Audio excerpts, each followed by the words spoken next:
My grandmother loved reading books. Even in her 90s, she was very clear in her head and eager for literature. Unfortunately, as she got older, she more and more had reduced abilities to read the text with her eyes, listen to the radio with her ears, and even hold a book in her head. Even worse, once she had something with her back, and she could not sit up anymore. She was trapped in her bed more than one day. Of course, she had some alarming device, but unfortunately, she completely forgot that to activate. This absolutely traumatic situation finally led to her decision to leave her beloved home. For me, it was very hard to see her in this way because she always was a self-determined person and more dependent on others to follow her interests. I asked myself, how can I support her? How can I make her life better? And what kind of shape will I be in when I am in her age?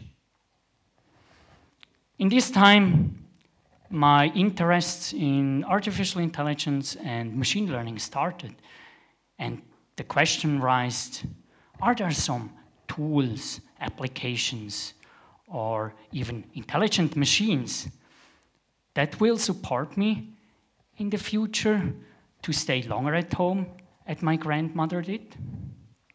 And if yes,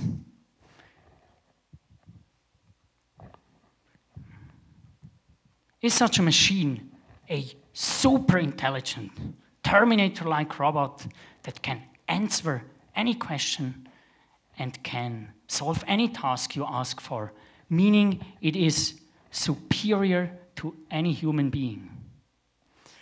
Or is it more this kind of very highly specialized tool that something like R2-D2, you may know him from Star Wars, this highly specialized tool that is designed for solving some very specific, very concrete questions and solve very concrete tasks. Like R2-D2 is designed for repairing components of a flying spaceship. Or in other words, is it more this general artificial intelligence or more this narrow artificial intelligence, as we often call it? Actually, I'm not alone with this question. Often customers ask me, Matthias, what is the future phase of artificial intelligence? What is the impact to our business? Well, I'm not a futurologist and can't make any prediction what's in 10, 15, or maybe 20 years. But as a data scientist with many years of experiences in artificial intelligence and machine learning and working with such kind of technology on a daily basis, I think in the very near future, we will be surrounded by a nearly limitless number of highly specialized tools and applications. So why do I come to this conclusion? I think I have mainly two arguments on my side. So first of all, applications that imitate human behavior to an until recently unforeseen level are already here. For example, take inspection of an oil pump.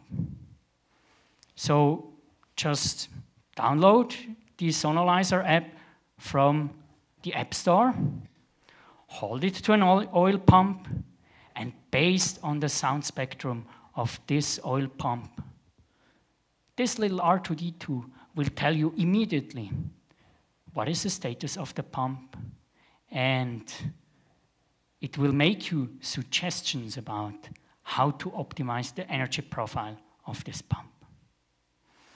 Or just go to the supermarket, download an app, make a picture with your mobile phone, and this little R2D2 app will immediately tell you what kind of product you have in front of you,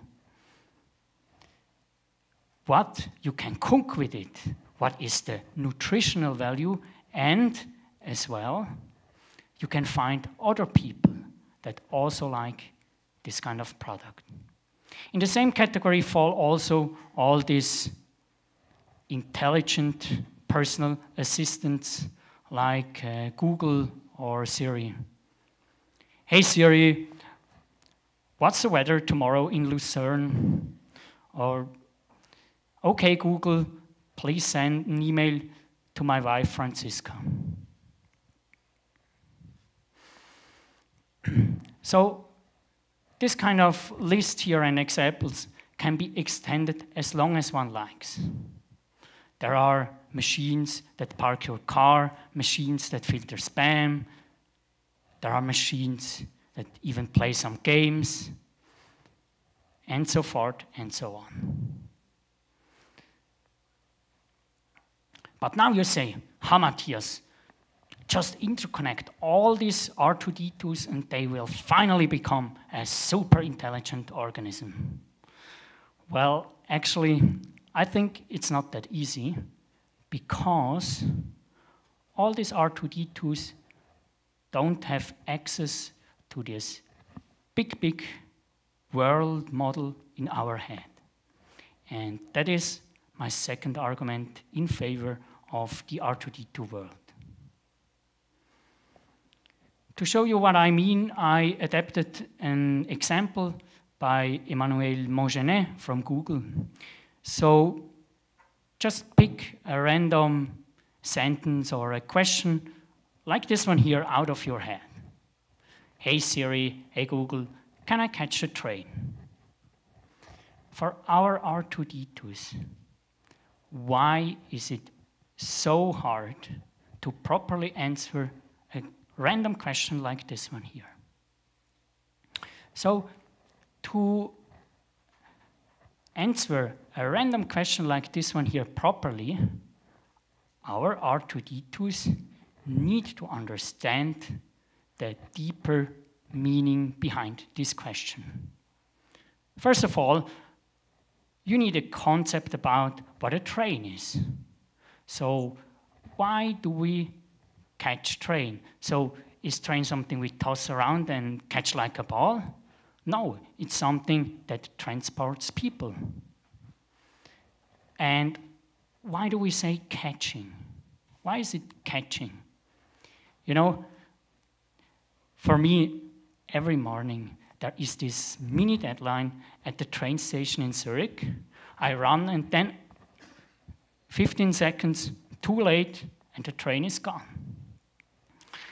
But in Italy, so our cliché says that trains are always late. And to be 1 minute late at the train station is also okay. So you can also catch the train. But on the other hand, when I lived in Japan, once I was 1 minute before departure in the train. But unfortunately, this train brought me to Osaka instead of Tokyo. Sorry, Matthias, 20 seconds too early. Correct platform, wrong train. Believe me, I say you, as a Swiss, living in the country of watches, there is an additional dimension of catching a train in Japan. So, what are we talking about? What are we talking about? We are talking about this big model of the world that we all share together in our head. So this model consists of a big encyclopedia of facts. We have some historical dimension. We even know we have an idea about cultures. We have a sense for humor and so forth. So using this world model together with our simulator here, we all here can easily resolve these implicit references in this sentence here from train to our world model and from catching to our world model. So in order to properly answer any random common sense question on this planet, our R2D2s also need some kind of access to this big world model. So then the great question is, how does this world model looks like? I personally think nobody really knows that. Okay, so what are the steps to go towards this world model to finally build it? There are concepts, there are ideas, but these concepts are still subject to research. So do we have today the right technology? Do we have the right methods to go this way towards a world model to finally build it? I think for me personally, this question is still unclear. Okay, so we recognize that there are many things to do before we finally reach a general artificial intelligence. But what we can do in the meantime is we can design a very highly specific applications and train it with a lot of data that can exactly answer this question here. But then you are back again in the R2D2 world. Okay, so let's summarize. What is the phase of artificial intelligence in the very near future? I think it's the R2D2 world.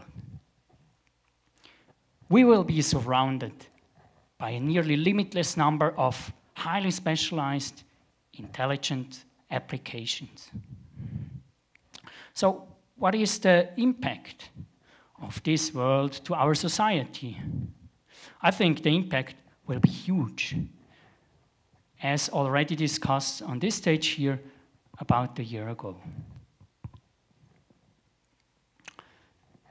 But just to mention one thing, the data generated by all these R2D2s can be used to train algorithms in such a way that these algorithms give the companies behind these R2D2s an immense power of what kind of text we read online,